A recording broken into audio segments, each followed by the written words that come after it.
আপনারা দেখছেন আরতি হলের পাশে যে প্রেয়ার রেসিডেন্সি স্পেন্সার আছে, ঠিক তার উল্টো দিকেই কাকা। এই তো কাকার কাজ এসে গেছে। কাকা, তোমার তো কাজ এসে গেছে। ও কাকা, তোমার টাইমিংটা একটু বলো না। হ্যাঁ, কখন আসো? সকালে 8:30 9টা। 8:30 9টা? হ্যাঁ। আর দুপুরে কটা অবধি থাকো? 1:30 2টো 2:30।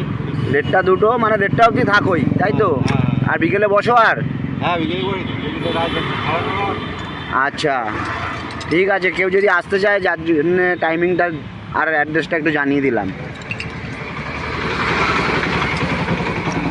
তুমি তাহলে কাজ করো। আজকের আমার এখনও কাজ হয়নি, শুরু। তো সকলকেই বলবো যে দাদাভাই আসুক আর দিদিভাই আসুক, ওনার পাশে যখন দাঁড়াবেন একটু ভিডিও করে ছাড়বেন। ভিডিও করে ছাড়াটা হচ্ছে কোনো নাম কেনার জন্য না, যাতে মানুষ যাতে বোঝে যে হ্যাঁ, এরকম মানুষের পাশে সবাই রয়েছে। তাই সকলকেই অনুরোধ করব একটু ভিডিও করে ছাড়বেন। এবার দেখি কে আসেন।